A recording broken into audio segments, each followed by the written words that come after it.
जय श्री कृष्ण। हिंदू धर्म में बताया गया है कि जो मनुष्य पूरी श्रद्धापूर्वक बुद्ध अष्टमी के व्रत करता है उसे मृत्यु के पश्चात नरक नहीं जाना पड़ता है। लोक कथाओं के अनुसार बुद्ध अष्टमी का उपवास करने से मनुष्य के सभी पाप नष्ट हो जाते हैं। हमारे शास्त्रों में अष्टमी तिथि को बहुत ही महत्वपूर्ण बताया गया है। जिसे बुधवार के दिन अष्टमी तिथि पड़ती है उसे बुद्ध अष्टमी कहा जाता है। बुद्ध अष्टमी के दिन सभी लोग विधिवत बुद्धदेव और सूर्यदेव की पूजा अर्चना करते हैं।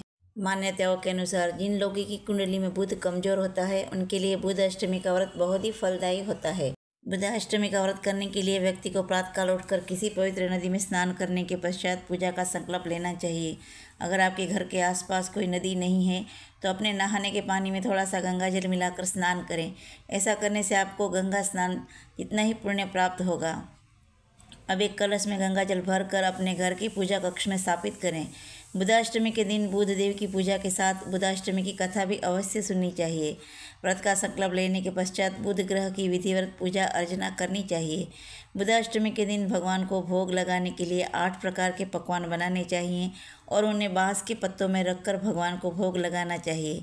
इस भोग को फल, फूल, धूप आदि के साथ बुधदेव को चढ़ाना चाहिए। पूजा खत्म होने के पश्चात भगवान पर चढ़ाए गए भोग को परिवार के सभी लोगों के साथ मिलकर ग्रहण करना चाहिए। कई जगह पर बुध अष्टमी के दिन भगवान शिव और पार्वती की पूजा का भी नियम है।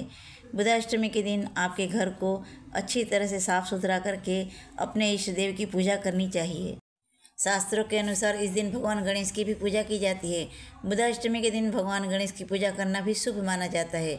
जो भी मनुष्य पूरे विधि विधान से बुधाष्टमी का व्रत करता है उसके 7 जन्मों के पाप नष्ट हो जाते हैं। बुधाष्टमी का व्रत करने से धन, धान्य, पुत्र और ऐश्वर्य की प्राप्ति होती है।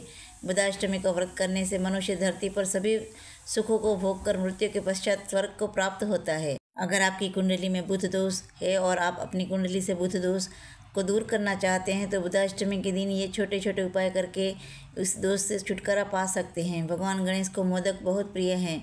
अगर आप बुध दोष से छुटकारा पाना चाहते हैं तो बुध अष्टमी के दिन भगवान गणेश को मोदक का प्रसाद चढ़ाएं। अपनी कुंडली से बुध दोष के प्रभाव को दूर करने के लिए बुध अष्टमी के दिन अपने हाथ की सबसे छोटी उंगली में पन्ने रत्न धारण करें। पन्ना रत्न धारण करने से पहले किसी ज्योतिष से सलाह जरूर लें। बुधवार के दिन गाय को हरी घास खिलाने से भी भगवान गणेश प्रसन्न होते हैं और बुध दोष का असर कम होता है। कुंडली से बुध दोष को दूर करने के लिए बुध अष्टमी के दिन भगवान गणेश को सिंदूर अर्पित करें। बुधाष्टमी के दिन स्नान करने के पश्चात किसी भी मंदिर में जाकर गणेश जी को दुर्वा चढ़ाएं। अगर आप भगवान गणेश को दुर्वा की 11 या 21 गांठ चढ़ाते हैं तो इससे आपको बहुत जल्दी फल प्राप्त होगा। आइए हम बुधाष्टमी की कथा का श्रवण करते हैं। मिथिला नाम की एक नगरी में निमि नाम का एक राजा रहते थे।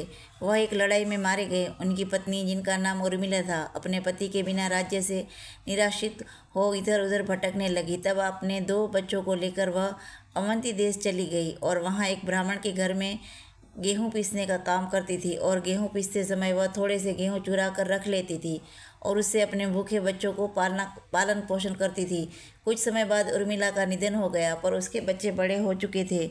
उसका पुत्र बड़ा होकर मिथिला आया और पिता के राज्य का वापस प्राप्त कर शासन करने लगा। उसकी बहन श्यामला भी विवाह योग्य हो गई थी। वह अत्यंत रूपवती थी।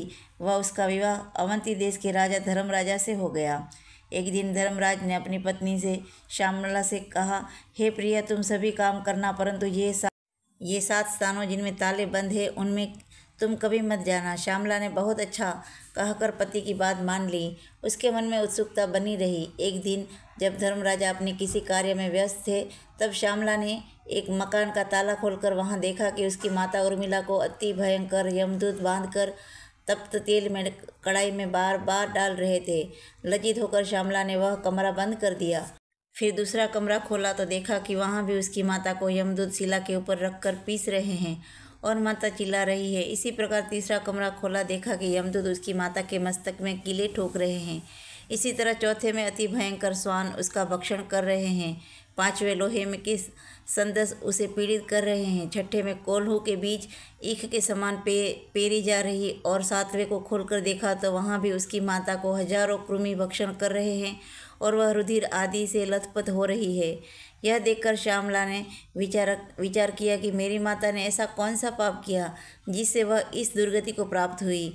वह सोचकर उसने सारा वृत्तांत अपने पति धर्मराज को बताया। धर्मराज बोले, प्रिय, मैंने इसलिए कहा था कि ये 7 ताले कभी न खोलना, नहीं तो तुम्हें वहाँ पश्चाताप होगा। तुम्हारी माता ने संतान के स्नेह से ब्राह्मण के खेत से गेहूँ चुराए थे। क्या तुम इस बात को नहीं जानती जो तुम इस बात को मुझसे पूछ रही हो?